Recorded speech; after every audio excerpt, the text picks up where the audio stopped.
Now that sounds a little bit anal to me, but you know why they did that? Because they understood that the Word of God was the Word of God, and they didn't want to get the thing messed up.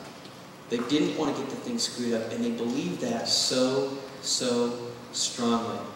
Now here's something that's really, really interesting. In 70 AD, the Jews were being attacked by the Romans. And what they did is they took some of their scriptures, they took some of their writings that they kept very highly, in high regard, as we should too.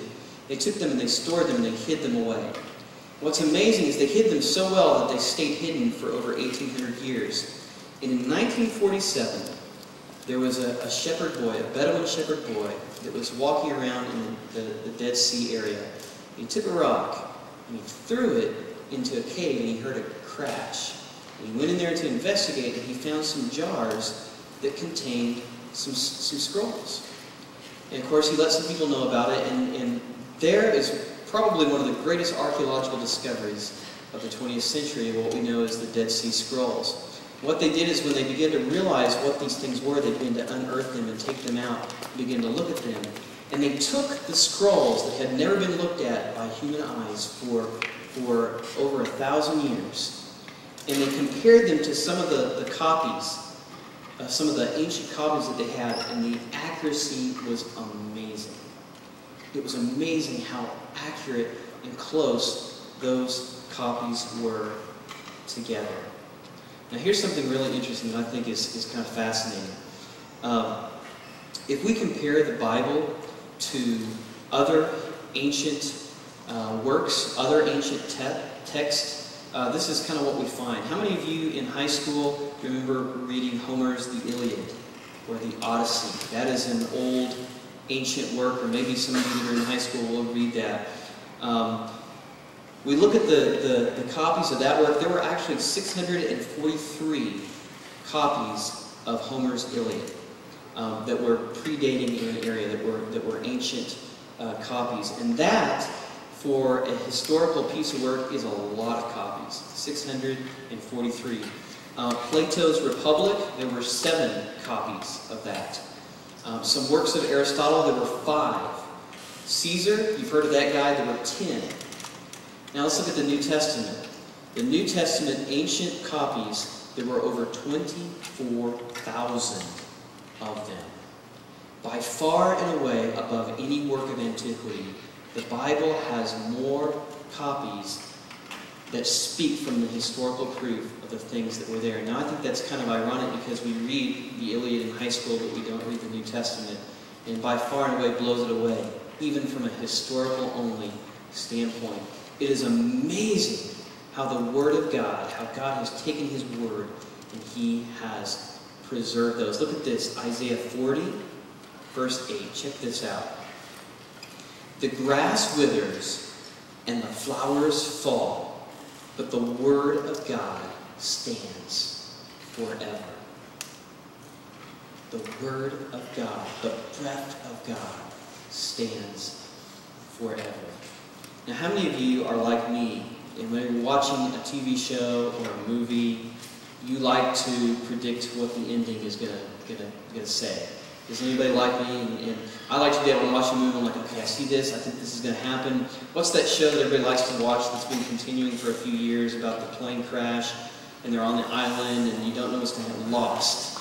Okay, and it just kind of does this, and you don't know what's going to happen at the end, and the whole fun of it is trying to figure out what's going to happen at the end of the deal. Now, how many of you know somebody like that, and they try to do that, and they talk out loud, and it drives you crazy when they do that in a movie? I know we sometimes have some people that do that. Well, did you know that the Bible actually has some stuff like that in it?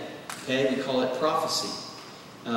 There are books of prophecy in the Old Testament that tell about things that will happen and actually become fulfilled in the New Testament, and then they also tell us about things that have not yet as of happened.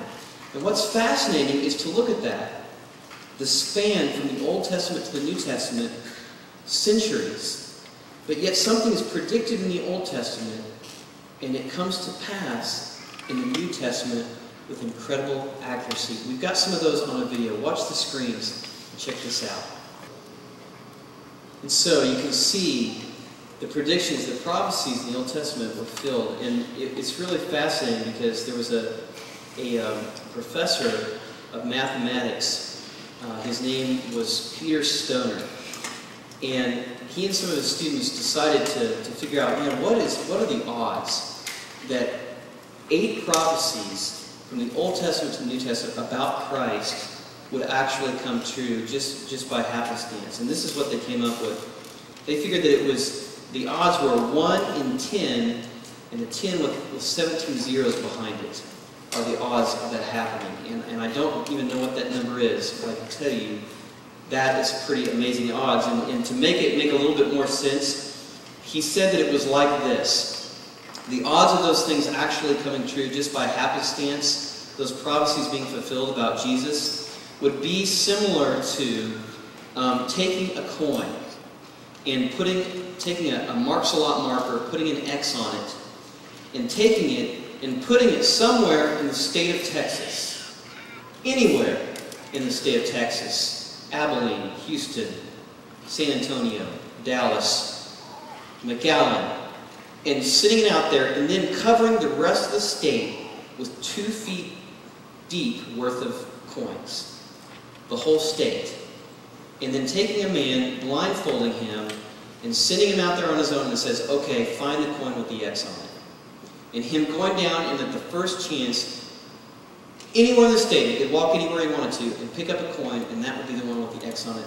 That is like the odds of those prophecies being fulfilled. Surely, the Word of God is the breath of God. And these people that were writing these things down, it was not them that was writing, but it was certainly the breath of God and Him putting it down. It's amazing. Now here's a question. Someone could ask me this, and they could say, Andrew, what would be the most important thing that every person who is sitting in Networks Church on May 25th, 2008 could do for their life? What is the absolute most important thing that they could do? And I would honestly have to say that if I could pick out one thing, I would say that you could take this book, this Bible, and you could say, you know what? I'm going to put it in the place in my life to where it truly is the Word of God. It truly is God's text message to me. And I'll take it and I will read it that way, because when you do, it begins to change your life. It begins to tell you, I read all the topics earlier, it talks about all those topics. Everything is there. Everything that you need. It is God-breathed and is useful for teaching, rebuking, correcting. It is used for training so that the man of God may be thoroughly equipped for every good work. And we learned last week that the words of God, they hit every strata. Physical, spiritual, our mind, our heart, our emotions, they cut and they hit at everything. And whenever this book becomes to you what it was meant to from God, it becomes alive. It becomes flesh. It becomes breath. It begins to change you. You cannot sit next to it and be changed and not be changed. It has to. It changes us that way. What is the most valuable thing you could do? You can make the Word of God come alive. Go to BibleGateway.com, YouVersion.com. Bring that Bible off the shelf and daily make it a priority to change your life. It is an amazing, amazing thing. If you could, please bow your heads and bow your hearts with me. And I want us to pray together. And